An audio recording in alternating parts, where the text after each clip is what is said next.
नमस्कार, मी उज्ज्वला. शौर्यच क्लाउड किचनमध्ये मी तुमचं मनापासून खूप खूप स्वागत करत आहे. आज मी तुम्हाला एक भाजीचा प्रकार दाखवणार आहे. शेवग्याच्या शेंगांची रस्सा भाजी. चला तर मग रेसिपीला सुरुवात करूया. हे बघा, इथं मी ड्रमस्टिक करी बनवण्यासाठी इथं हे शेंगा घेतलेल्या आहेत. त्याआधी आपण कट करून घेऊया. हे बघा, हे अशा हे बघा, हे अशा कट करून घ्यायचे आहे. आणि हे बघा, हे असं वरचं हे असं थोडं थोडं साल काढून घ्यायचं आहे. हे बघा, हे असं थोडं थोडं असं याचं साल काढून घ्यायचं आहे. हे बघा, हे असं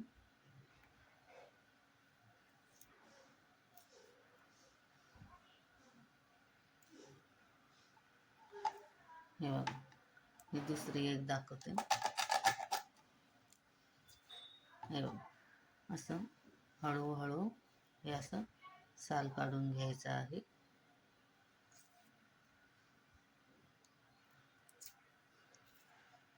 हे बघा, हे असं थोडं थोडं हे बघा, असं साल काढून घ्यायचं आहे. एवढ्या एवढ्या साईजच्या करायच्या आहेत या. हे बघा, इथं मी शेवगाच्या शेंगा उकडण्यासाठी पातेलं ठेवून त्याच्यात थोडं पाणी गरम करायला ठेवलेलं आहे. पाणी चांगलं उकळलेलं आहे. त्याच्यात थोडीशी हळद टाकायची आहे आणि थोडंसंच मीठ टाकायचं आहे.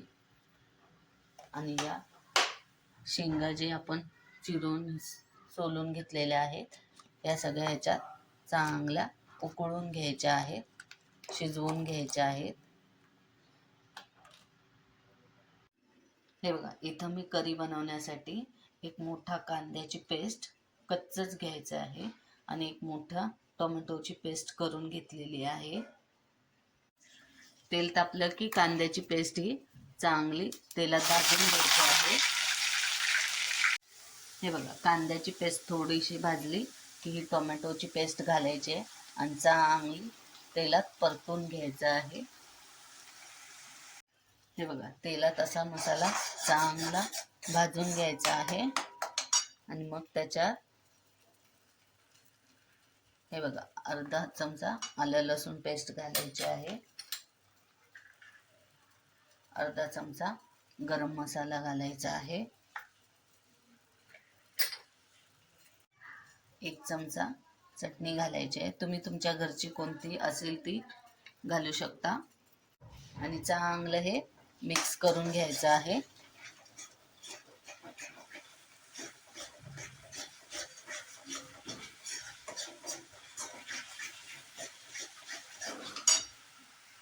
आता याच्यात हे बघा, या मगाशी उकडून घेतलेल्या शेंगा आहेत, या घालायच्या आहेत आणि त्या चांगल्या परतून घ्यायच्या आहेत. हे बघा, असे छान अशा परतून घ्यायच्या आहेत.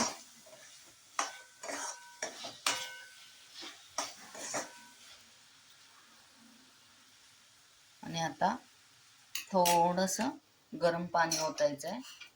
हे बघा, हे मिक्सरचं भांडं मी धुवून पाणी गरम केलेलं आहे, ते पाणी ओतायचं आहे.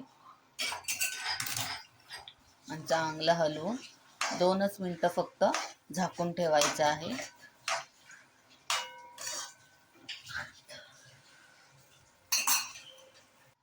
हे बघा, झाकून ठेवून आता 2 मिनटं झालेली आहे.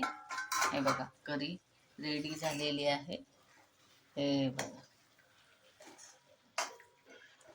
आता ह्याच्यात थोडंसं मीठ घालायचं आहे. मगाशी शेंगा शिजवताना मीठ घातलेलं आहे, त्यामुळे ह्याच्यात आता थोडंसंच घालायचं आहे.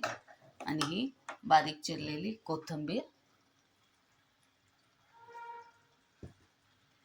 आणि चांगलं हलवून घ्यायचं आहे.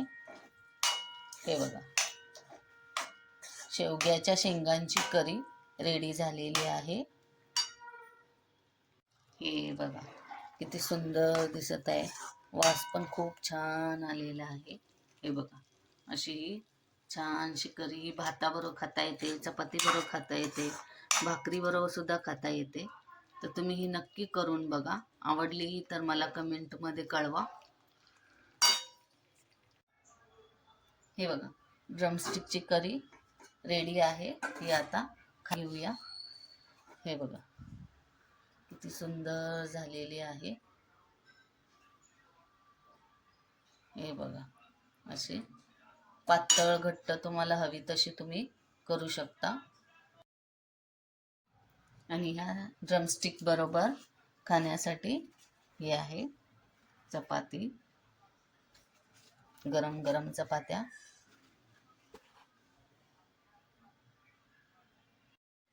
हे बघा, ही ड्रमस्टिकची करी आणि हे 2 चपात्या खाण्यासाठी रेडी आहेत.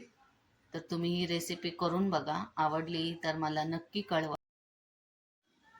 कशी वाटली तुम्हाला ही माझी रेसिपी शेवग्यांच्या शेंगांची रस्सा भाजी? आवडली असेल तर तुम्ही घरी करून बघा आणि मला कमेंटमध्ये नक्की कळवा. ही भाजी तुम्ही चपाती बरोबर, भाकरी बरोबर, भाताबरोबर कशाबरोबरही खाऊ शकता आणि टिफिनलाही देऊ शकता किंवा दुपारच्या जेवणातही तुम्ही खाऊ शकता. म्हणून मी ही रेसिपी तुम्हाला दाखवलेली आहे. ही रेसिपी आवडली असेल तर मला लाईक, शेअर आणि सबस्क्राईब करायला विसरू नका. हा व्हिडिओ शेवटपर्यंत बघितल्याबद्दल मनापासून खूप खूप धन्यवाद. हा व्हिडिओ आवडला असेल तर लाईक, शेअर आणि सबस्क्राईब करायला विसरू नका. याआधी पण ज्यांनी माझ्या शौर्यस क्लाउड किचनला लाईक, शेअर आणि सबस्क्राईब केलेले आहे त्यांचे मनापासून खूप खूप धन्यवाद. असाच आशीर्वाद माझ्या शौर्यस क्लाउड किचनला राहू दे. मी नवनवीन रेसिपीज घेऊन येत जाईन. तर नेहमी विजिट द्या माझ्या शौर्यस क्लाउड किचनला. धन्यवाद.